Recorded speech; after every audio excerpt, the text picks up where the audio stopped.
menunaikan hak dalam bahasa Arabnya babu qada'i hawaijil muslimin. Babu qada'i hawaijil muslim, menunaikan kebutuhan-kebutuhan orang Islam. Ya. Dan kita sudah baca hadis yang pertama tentang barang siapa yang meringankan urusan saudaranya di dunia,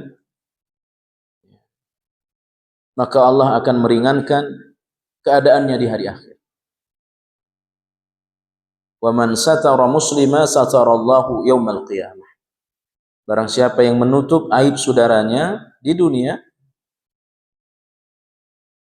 maka Allah akan menutup aibnya di dunia, terlebih nanti di hari akhir. Dan kita sudah bahas bahwa kesusahan di dunia ini tidak ada apa-apanya dibanding dengan susahnya kehidupan di hari akhir. Ya.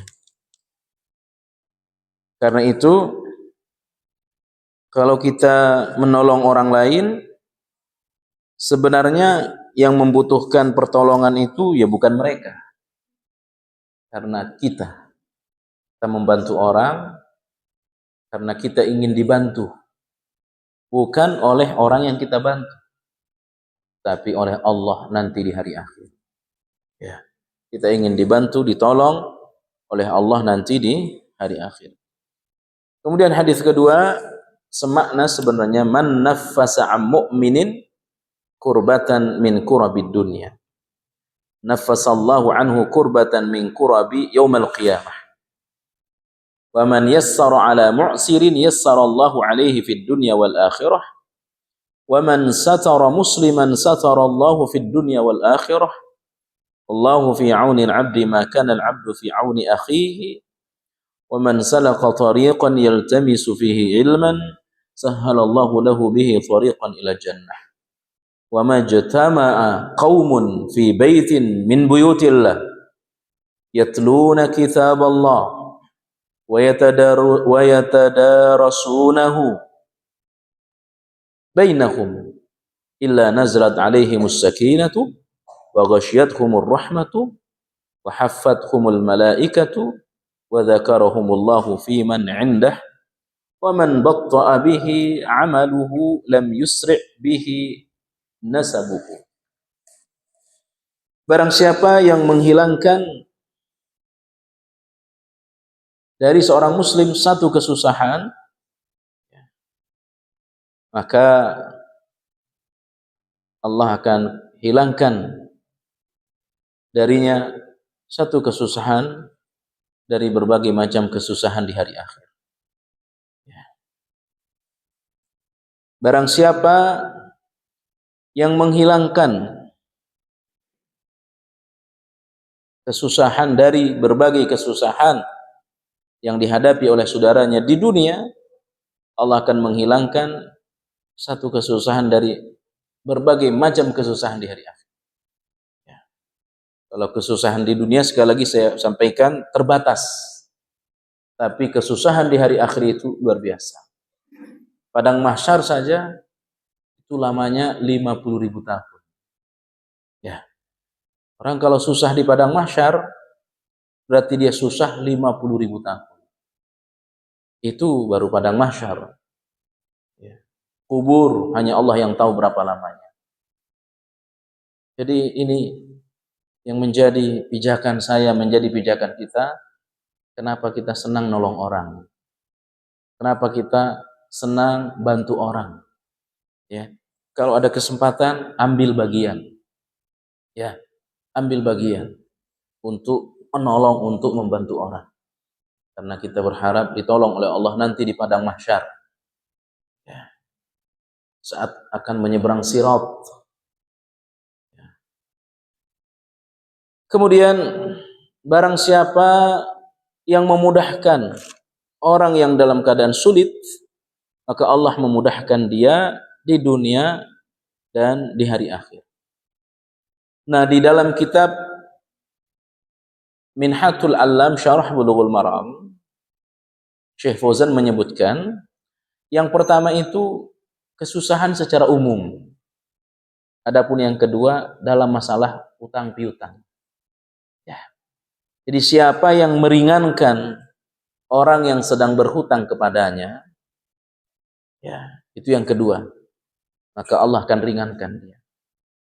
Jadi dia ada orang berutang kepadanya, ya, ditentukan sebulan saya bayar. Tapi sampai hari pembayaran dia tidak bayar. Ya, tentu harus ngasih tahu. Ya, telepon.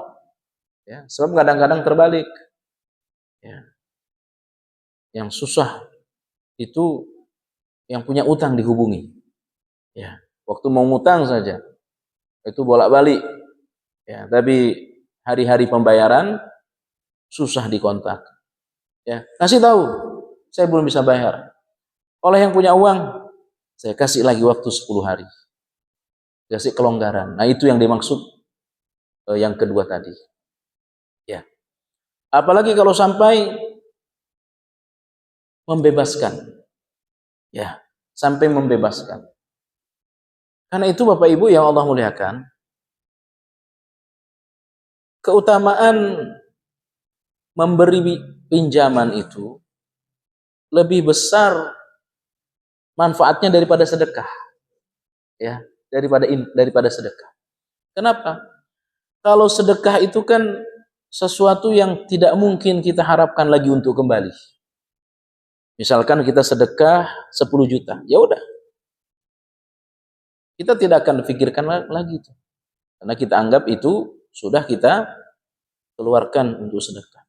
Tapi kalau kita minjemin duit 5 juta, apalagi sampai 10 juta, itu terfikir. Ya bayar enggak ya? Bayar enggak ya? Maka keutamaannya besar memberi pinjaman. Karenanya di dalam hadis itu, siapa yang memberi pinjaman uang itu pahalanya selain pahala sedekah, pahala memberi pinjaman, juga pahala sedekah. Ya. Separuh dari uang yang dia pinjamkan. Setiap hari. Selama waktu yang ditentukan. Ya, selama waktu yang ditentukan. Nah, kemudian barang siapa yang menutup aib seorang muslim, maka Allah akan menutup aibnya di dunia dan di hari akhir. Ya.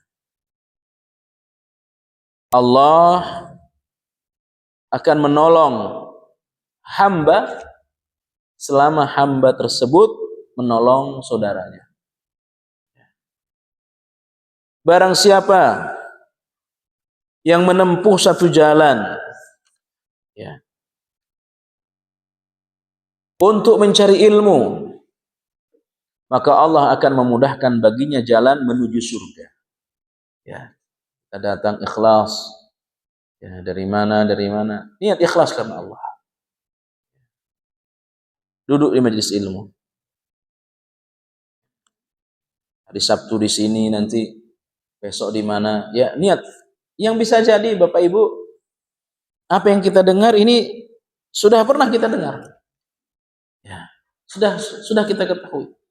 Tetapi niat kita mencari ilmu, duduk di majelis ilmu, ikhlas, maka dengannya Allah akan mudahkan langkahnya ke surga. Kemudian selanjutnya, barang siapa, ya, atau tidaklah seseorang berkumpul di salah satu rumah Allah Subhanahu wa taala, wa majtama'a qaumun fi baitin min buyutillah, tidaklah seorang berkumpul di rumah dari rumah-rumah Allah, yatluna kitab Allah, yang mereka membaca Al-Qur'an, mempelajari Al-Qur'an. Ya. Ini pelajaran pertama, sebaik-baik majelis ilmu di masjid. Ya, di masjid. Di rumah boleh. Ya.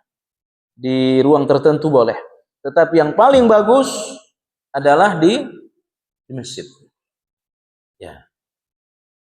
Makanya ada pendapat bahwa yang disebut dengan taman dari taman surga itu majelis ilmu yang dikerjakan di masjid, yang dilaksanakan di masjid. Sesekali boleh, ya, di mana, di aula, di mana, sesekali. Tapi yang paling bagus dan yang utama di masjid. Ya. Maka kalau kita lihat di Masjid Nabawi itu, Pak, itu hampir setiap sudut ada halaqah ilmu. Ya. Setiap selesai asar, kurang lebih 6 sampai 7 ribu anak-anak membuat halaqah ilmu. Ya, anak-anak SD, anak-anak SMP. Ya, itu setiap selesai asar dan subuh di Masjid Nabawi. Setiap selesai maghrib, ya, setiap selesai maghrib itu dipadatin majelis ilmu bapak-bapak.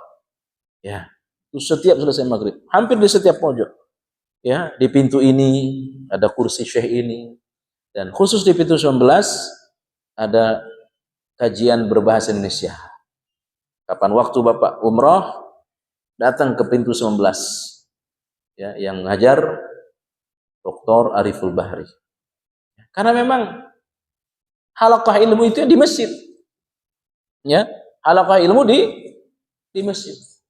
Akan di sini disebutkan oleh Nabi, majtama'a qaumun fi baitin min buyutillah.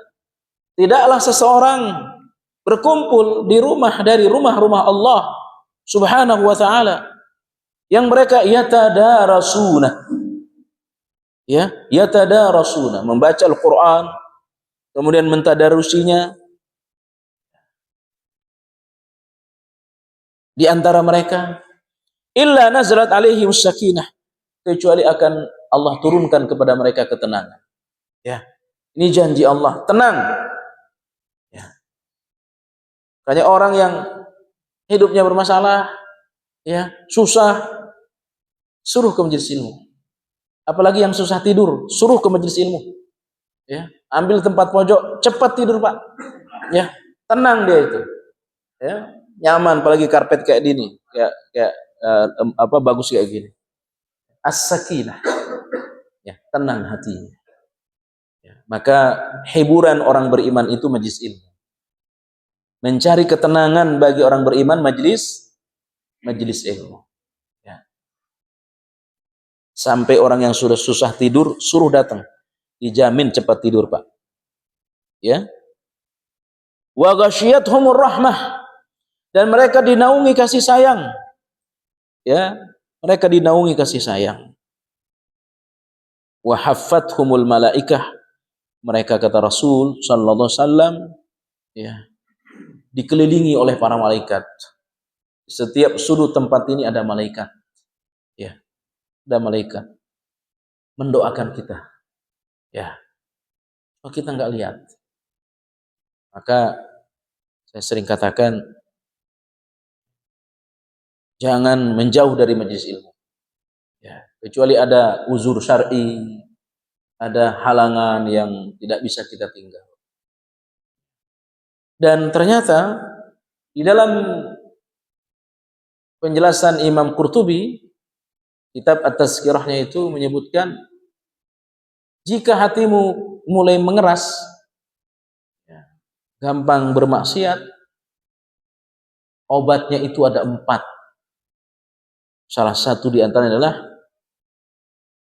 hadir di majelis ilmu. Ya, hadir di majelis ilmu. Orang yang hatinya mulai keras, gampang jatuh ke dosa, ya, tidak ada respon terhadap ayat-ayat tentang surga, ya, membaca ayat-ayat tentang neraka biasa-biasa saja, itu tanda hatinya mulai keras. Di antara obatnya yu'alij, obati. Dan di antara obatnya itu, kata Imam Qurtubi, 1 dari 4 adalah majelis ilmu. Ya, majelis ilmu itu obat hati yang keras. Ya. Mereka tenang, mereka dinaungi kasih sayang, diliputi oleh malaikat, ya. Wa dzakarahumullahu fiman indah, disebut-sebut oleh malaikat Ya. Dan mereka disanjung oleh para malaikat dan pastinya didoakan oleh para malaikat. Kemudian barang siapa yang amalnya membuatnya lambat, maka nasabnya tidak akan mempercepatnya, ya. Nasabnya tidak akan mempercepatnya. Kemudian kita masuk pada hadis berikut, pada bab berikutnya, ya. Babus syafa'ah. Bab syafaat. Syafaat itu lawan dari witrun, ya, yakni genap. Secara bahasa, syafaat artinya genap. Lawan katanya witrun, ya.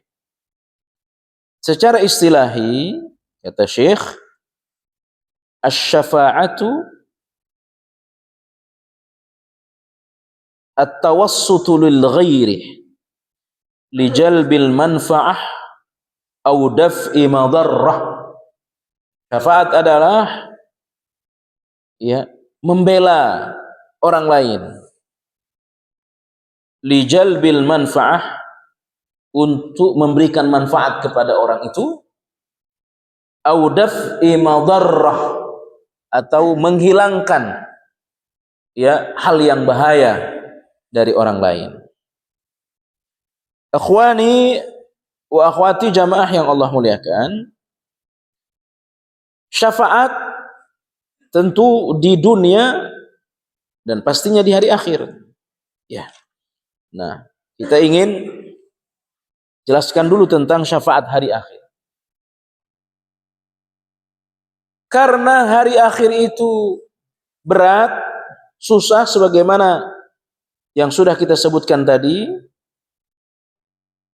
Di antara perkara yang bisa meringankan kita, yang bisa memudahkan kita di hari akhir adalah asy-syafaat, pembelaan, pertolongan, ya, dari orang lain.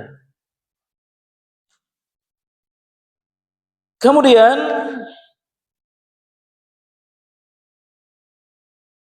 syafaat di hari akhir, ya, itu yang punya hanya Allah. Selain Allah tidak punya. Ya. Jadi kita bahas tentang syafaat sebelum baca ayat dan hadis di sini. Selain Allah tidak punya syafaat. Yang punya hanyalah Allah Subhanahu wa ta'ala.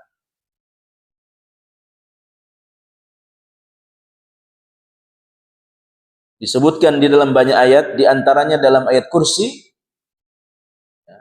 Allahu la ilaha illa huwal hayyul qayyum la ta'khudhuhu sinatu wa la naum lahu ma fis samawati wa ma fil ard man dzal ladzi yashfa'u 'indahu illa bi'idznih. Dan ada orang-orang yang diizinkan oleh Allah memberi syafaat. Ada perkara-perkara yang diizinkan oleh Allah bisa menolong di hari akhir. Di antaranya adalah orang yang mati syahid. Dia bisa menolong lebih dari 60 keluarganya di hari akhir. Orang yang mati syahid. Ya. Yang kedua, anak yang menghafal Quran. Yang ketiga, Al-Quran. Yang keempat, puasa. Yang kelima, teman yang baik. Ya. Ini perkara-perkara yang diizinkan oleh Allah untuk memberi pertolongan, syafaat di hari akhir. Rasulullah SAW.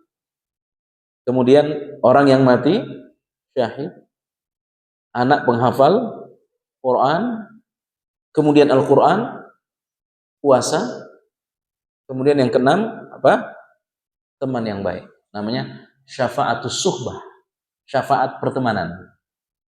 Ya, syafaat pertemanan. Itu yang kedua. Jadi yang pertama syafaat itu yang punya hanya Allah. Yang kedua ada perkara-perkara yang diizinkan oleh Allah memberi syafaat. Nah, yang ketiga yang mendapatkan syafaat mesti ahlu tauhid. Ya. Kalau dia membawa dosa syirik, tidak ada syafaat baginya. Meskipun anaknya mati syahid, bapaknya kafir, bapaknya pelaku syirik, maka anaknya tidak dapat memberi syafaat. Ya. Nah, Bapak Ibu yang Allah muliakan, kemudian pengarang kitab membawakan ayat dan hadis, di antaranya An-Nisa 85. Qala Allah Ta'ala, Allah berfirman, "May yashfa' syafa'atan hasanatan yakul lahu nasibum minha." Barang siapa yang memberi pertolongan dengan pertolongan yang baik, niscaya dia akan memperoleh baginya pahala dari pertolongan yang pernah dia lakukan. Ya. Dia akan mendapatkan pahala dengan pertolongan. Sebenarnya bukan hanya pahala yang didapatkan oleh orang yang menolong saudaranya. Allah akan menolong dia di saat susah dibayangkan dari mana datangnya pertolongan. Ya. Jadi siapa yang senang menolong, membantu orang lain dalam keadaan dia ada kelapangan, maka Allah akan menolong dia dalam keadaan susah. Itu kaidah. Ya. Itu kaidah. Senang nolong orang, senang bantu orang. Tiba saatnya ya kita dalam keadaan ya terbalik, susah. Maka Allah akan kirimkan bantuan kepada kita melalui jalan yang tidak terduga. Dan itu harus kita yakini. Terutama Pak, terutama keadaan yang paling berat menjelang kematian. Ya, menjelang kematian. Allah akan menolong kita dalam keadaan susah menjelang kematian. Hadis yang pertama dari Abu Musa Al-Asy'ari radhiyallahu anhu.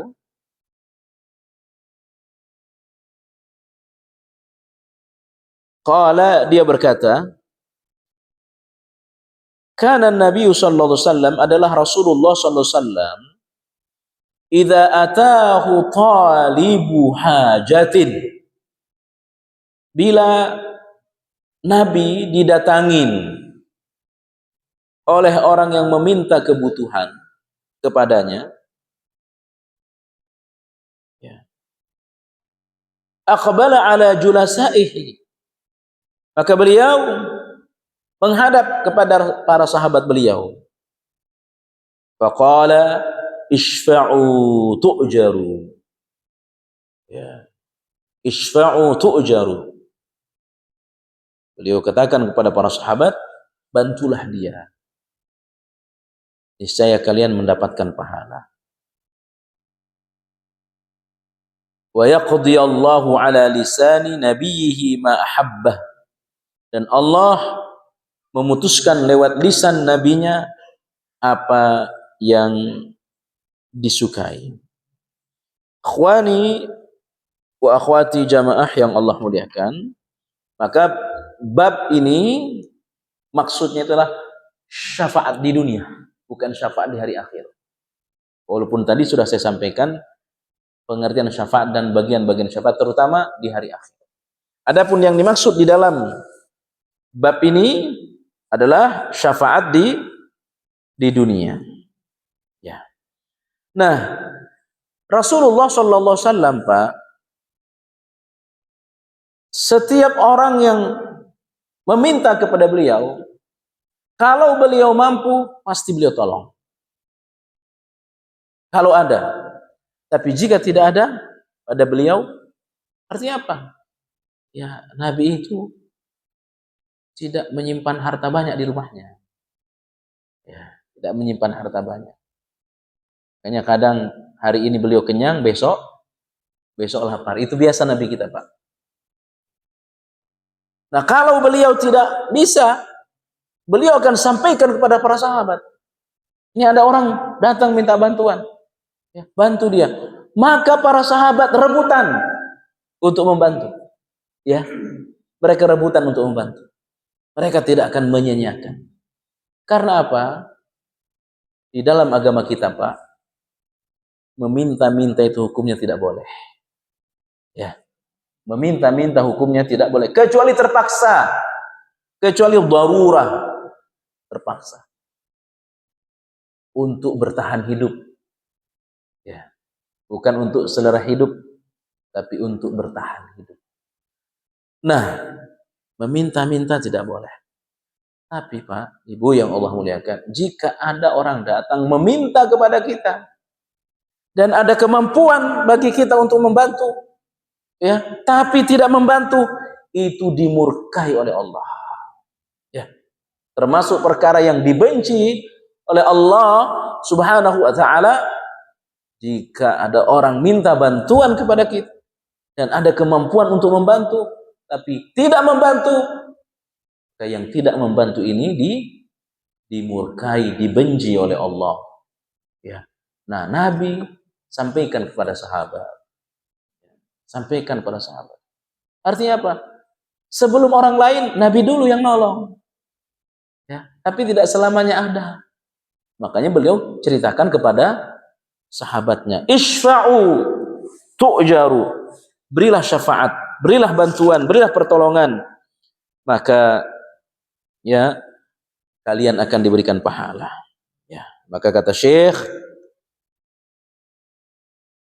al-muradu bisyafa'ati fil kalamil muallifi, maksud dari syafaat di dalam bab ini asy-syafa'atu fid dunya, syafaat di dunia, pertolongan di dunia.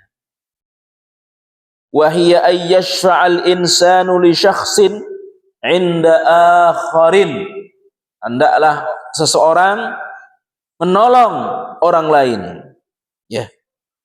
Bagaimana kesusahan yang dialami orang lain itu bisa terangkat, ya, atau diberi manfaat kepada orang yang sedang kesusahan. Wasyafa'atu aqsam. Syafaat itu ada beberapa model di dunia ini. Maksudnya asy-syafa'atu aqsamu. Syafaat di dunia ada beberapa bagian. Al-qismul awwalu, bagian pertama, syafa'atu muharramun. Syafaat yang diharamkan oleh Allah Subhanahu wa taala. Syafaat yang diharamkan, pertolongan yang diharamkan. Wa hiya an ayyashfa'a li syahsin, ya, wajib alaihi al-hadd ba'da an yasila ila al-imam, fa inna hadhihi syafa'atu muharramun la yajuz. Ada orang yang akan ditegakkan hukuman Islam kepadanya, tetapi dia bantu orang itu agar tidak dapat hukuman. Karena kasihan. Ya.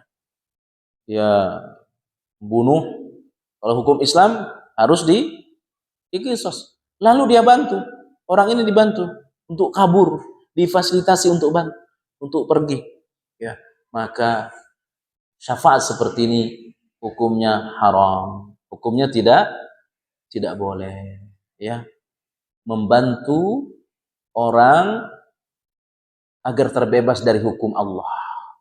Ya, agar terbebas dari hukum Allah Subhanahu wa taala. Pencuri yang wajib baginya ditegakkan, ya, had, apa itu?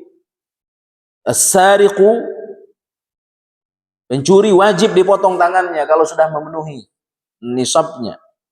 Tapi dia tolong, ya, dia bantu orang ini agar tidak dipotong tangannya, maka syafaat seperti hukumnya haram, tidak boleh. Ya.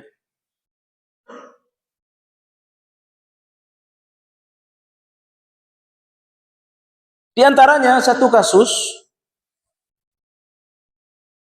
di zaman Rasulullah SAW, ada almar'atu, seorang perempuan terpandang, bin Bani Makhzum, dari Bani Makhzum. Dan Bani Makhzum adalah min asyrafi qabailil Arabi, termasuk suku terpandang. Ya, Bani Makhzum. Dia mencuri. Lalu gak ada sahabat yang berani lapor ke Nabi.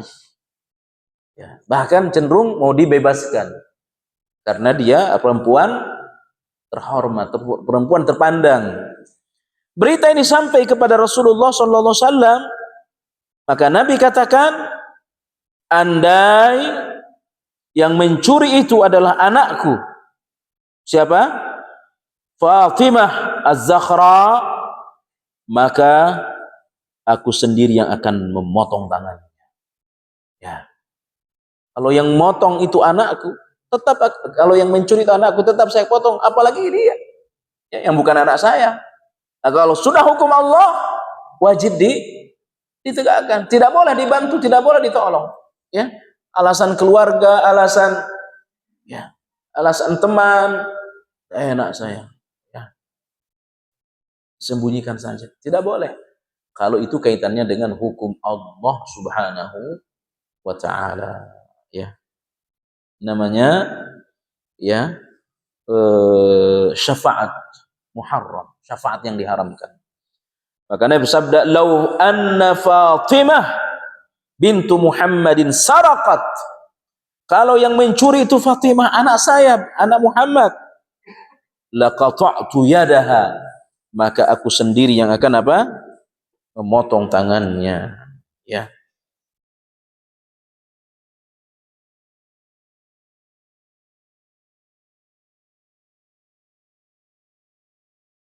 Ikhwani wa akhwati jamaah yang Allah muliakan. Kemudian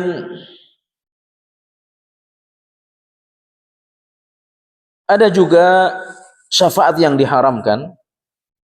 Ya. Syafaat yang diharamkan. Apa itu? Mithlu ayyashfa'al insan muta'addin ala akhihi. Menolong orang lain sehingga terjadi permusuhan antar manusia. Ya. Sehingga terjadi permusuhan antar manusia.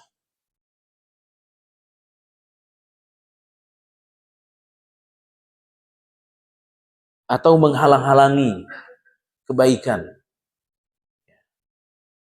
Misalkan seorang perempuan dilamar dan lamarnya sudah diterima. Tiba-tiba ada laki-laki lain yang ingin ngelamar. Dia cari cara. Akhirnya ke kakaknya. Ya, minta tolong ke kakak perempuan. Ya. Lalu kerjasama. Gimana caranya? Lamaran pertama diputus. Ini udah diterima lamarannya. Lamaran pertama sudah diterima. Ada laki-laki lain ingin ngelamar lagi. Dia masuk pintu kakak perempuan atau adik. Dia rayu, dia kasih apa. Lalu diusahakan bagaimana lamaran pertama ini bubar. Ya. Maka syafaat seperti ini hukumnya haram. Ya, kan ada istilah selama janur apa itu? Janur kuring belum apa? Ya, melengkung. Ya. Enggak boleh, itu enggak benar, Pak. Kalau sudah berada dalam lamaran orang lain, haram hukumnya laki-laki melamar. Tidak boleh. Kalau sudah ada dalam lamaran, tidak boleh dilamar. Jadi menolong orang lain agar bermusuhan dan sejenisnya dan sejenisnya. Termasuk orang kalau sudah talak 3, ya sudah talak 3, kan tidak boleh dia rujuk lagi dengan istrinya, mantan istrinya. Kalau sudah 3 kali talak, boleh harus nikah dulu dengan yang lain. Ya. Nah, suaminya, mantan suaminya menyuruh laki-laki, kamu nikah istri saya, tapi sebulan setelahnya kamu cerai biar saya bisa nikah lagi dengan dia. Maka ini hukumnya haram. Ya, nikah muhallal, nikah untuk penghalalan. Ya. Atau jangan sebulan, seminggu, tapi jangan diapa-apain. Ya. Waduh, kasihan nganggur itu, Pak. Ya. Mau karena dibayar. Ya. Mau karena dibayar. Cerai.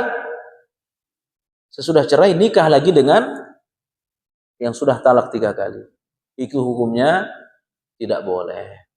Tapi kalau dia nikah dengan laki lain tanpa ada kerjasama dengan siapa ini? Suami, mantan suami pertamanya, kemudian cerai, maka suami pertamanya boleh lagi rujuk. Ya. Tapi kalau dia suruh orang nikahin istri saya, tapi jangan diapa-apain, kamu cerai seminggu, ya, biar saya bisa nikah. Ya, gak apa-apa deh, saya tolong kamu biar kalian rukun lagi, biar kalian, ya, itu hukumnya haram, hukumnya tidak boleh. Ya. Atau hal-hal yang lain, dan masih banyak lagi contoh-contoh. Ya, alasan nolong, padahal ya melanggar aturan yang ada. Ya, itu namanya syafaat yang diharamkan ya oleh Allah Subhanahu wa taala. Wa ta'awanu 'alal birri wat taqwa wa la ta'awanu 'alal itsmi wal 'udwan. Al-Maidah ayat 2. Tolong menolonglah kalian dalam hal kebaikan dan ketakwaan, dan jangan tolong menolong dalam dosa dan permusuhan. Ya. Yang ketiga, al-qismus tsalits, ya. Syafa'atun fi syai'i mubah. Syafaat dalam perkara-perkara mubah. Dan ini tidak masalah. Ya. Wa yakunu lil insani fiha ajrun, maka yang menolong akan mendapatkan pahala. Ya. Tolong jualin motor saya. Tapi kalau jualin motor dengan cara riba tidak boleh. Ya. Tolong jualin rumah saya. Ya. Bagus, dapat pahala. Sambil diiklankan, ya. Dan masih banyak lagi contoh-contohnya. Maka Nabi katakan, isfa'u tu'jaru. Tolonglah orang, bantulah orang, maka kamu akan mendapatkan pahala. Ya. Ada pertanyaan? Silahkan. Silahkan.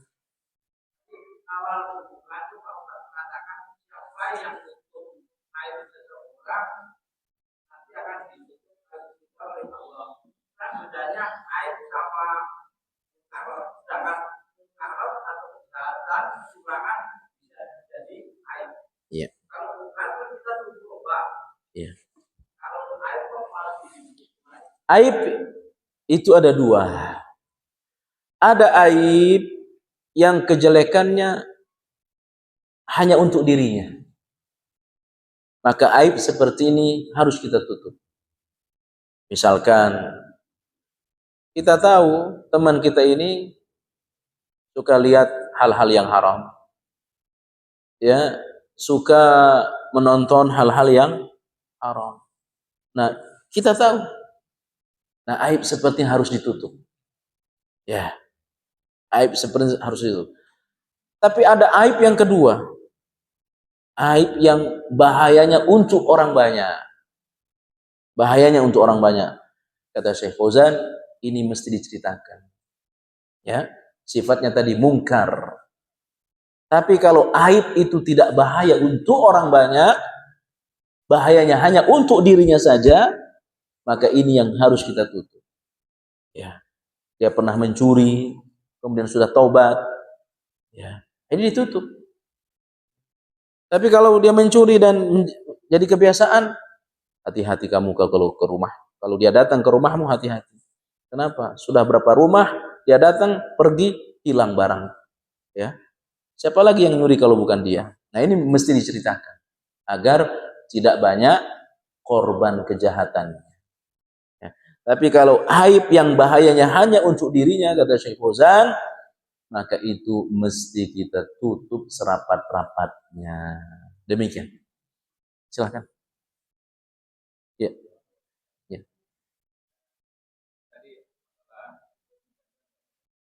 Gimana Pak?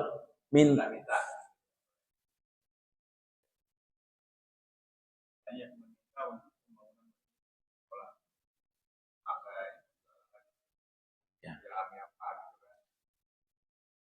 Meminta-minta yang tidak boleh Nabi istilahkan di hari akhir, dia tidak punya wajah untuk kebutuhan perut sendiri.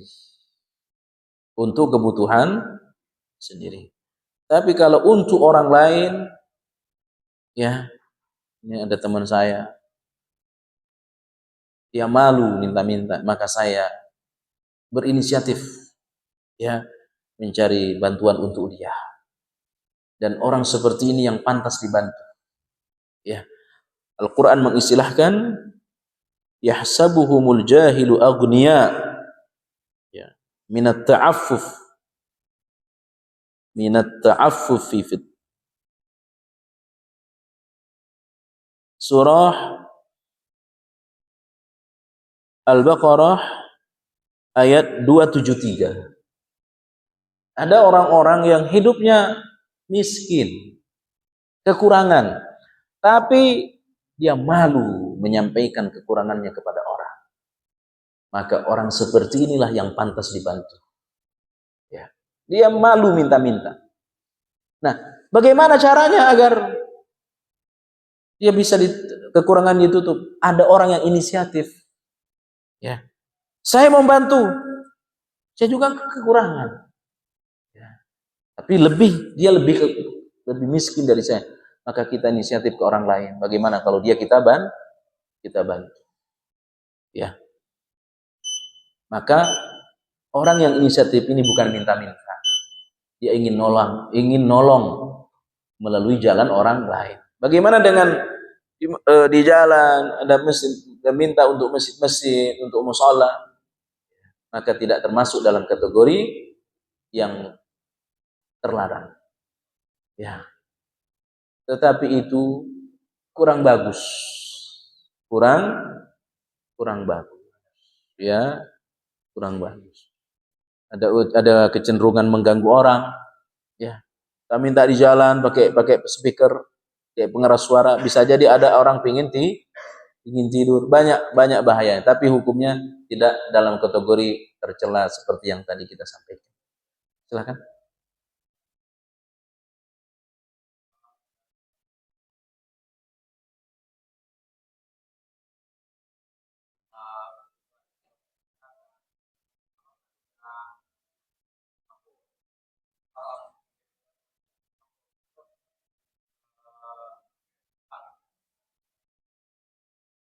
Yang minjemin ke bank siapa?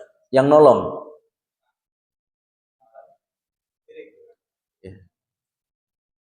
Tidak boleh. Itu bukan kebutuhan. Itu selera hidup. Ya. Beda kebutuhan dengan selera. Kalau kebutuhan itu gak bisa dia kalau tidak minta, makanya dia harus minta untuk makan. Itu namanya kebutuhan. Darurat, hajatul basyariyah, kebutuhan hidup. Tapi kalau untuk usaha itu bukan kebutuhan. Untuk menaikkan harga diri, ya, menaikkan strata sosial dari yang biasa sekedar cukup untuk makan menjadi orang kaya. Nah, itu bukan kebutuhan, ya. Dan meminjam modal kepada orang boleh saja, sah. Tetapi kalau meminjam dengan cara riba, maka hukumnya haram. Ya, ingat itu bukan kebutuhan, itu untuk meninggikan strata hidup, strata sosial, ya, dan itu eh, tidak masalah. Tapi kalau minjam dengan cara riba itu yang tidak benar. Demikian. Ada yang lain? Silakan.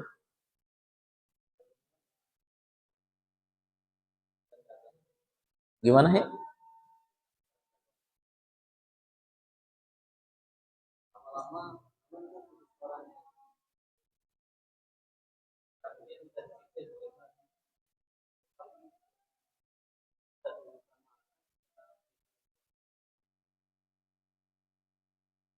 Iya.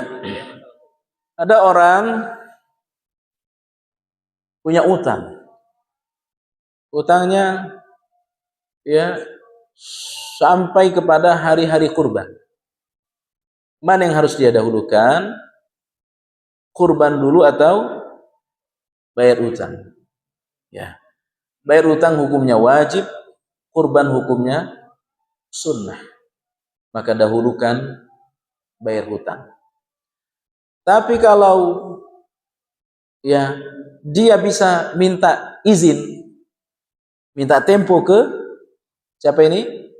Ke pemilik uang, maka dahulukan kurban. Ya. Saya ada uang, tapi saya pingin kurban, boleh enggak? Ya, saya tunda dulu, mudah-mudahan setelah musim kurban saya bisa cicil utang saya. Ya, oh bagus, biar kamu dapat pahala. Ya, bagus, diizinkan, maka utama kurban. Ya. Tapi kalau ditanya ada uang untuk bantu bangun masjid, tapi saya pingin kurban, jelas kurban lebih utama.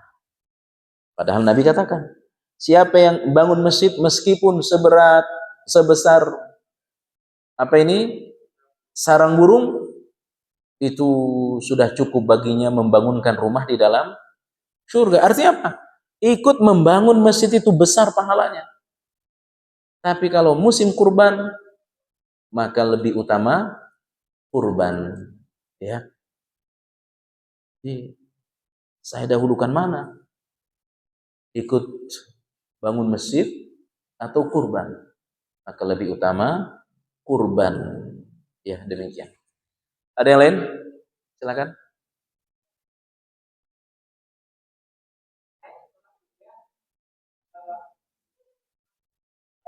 Gimana gimana?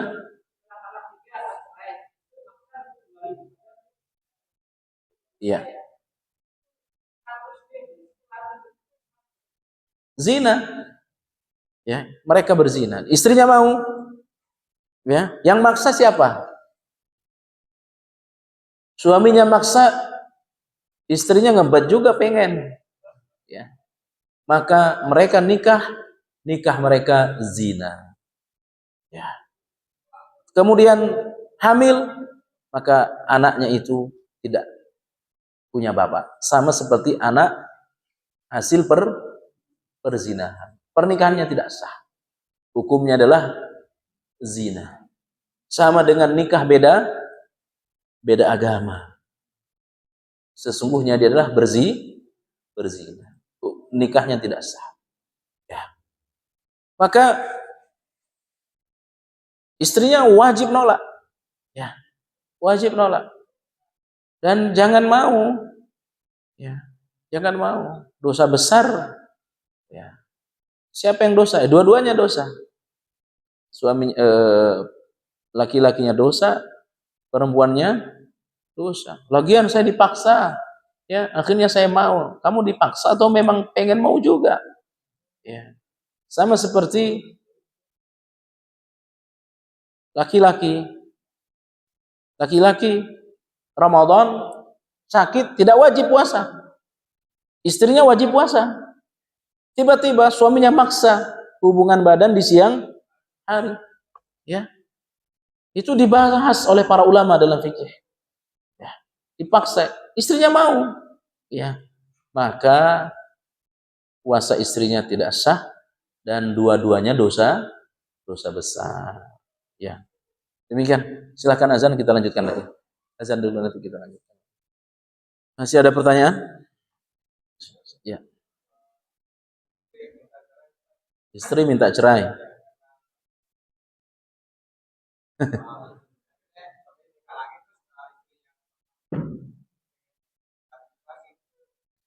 Istri yang minta cerai karena suami pengen nikah lagi tidak akan mencium wangi surga. Ya. Baca buku Ustaz Yazid, Panduan Keluarga Sakinah. Ya, kalau ada seorang perempuan minta cerai karena istrinya karena suaminya pingin nikah lagi, maka perempuan seperti ini tidak akan mencium wangi surga. Ya. Dan perempuan yang lari dari laki-laki, ya, lari dari tanggung jawabnya sebagai seorang istri, ya, kabur ke rumahnya, kabur ke rumah orang tuanya, maka perempuan seperti ini tidak akan pernah mencium wangi surga. Dan ini istilah Quran, istri nusus. Nusus. Ya, kalau ada perempuan kabur, ya, lari dari rumah suami, ya, tanpa izin suaminya, meskipun diizinkan lalu kabur, maka ini istilah Qur'annya disebut dengan istri nusus, dan dia tidak akan mencium wangi surga. Ya. Jadi tidak bisa, tidak benar. Ya. Makanya, ya, ini perkara penting dalam agama. Ya. Tidak boleh seorang perempuan minta cerai hanya karena suaminya ingin nikah lagi. Dan penting bagi laki-laki, ya, pantaskan dulu diri kita, ya, pantaskan dulu diri kita, ya. Ini puasa Senin Kamis belum pingin poligami. Sunnah Ustadz, sunnah memang, tapi sunnah sholat tahajud belum dikerjain, ya. Sunnah sholat berjamaah wajib tidak dijaga, ya. Didik istri yang benar, ya. Kalau yang gini-gini kita kurang pengalaman. Yang sebelah kanan saya pengalaman, ya. Sesekali beliau boleh penceramah di sini, ya. Ada yang lain? Cukup, ya. Demikian kajian kita. Insyaallah kita lanjutkan pekan depan. Mudah-mudahan Allah sehatkan kita semua. Barakallahu fikum. Subhanakallah bihamdik. Asyhadu an la ilaha illa anta astaghfiruka wa atubu ilaik. Wassalamualaikum warahmatullahi wabarakatuh.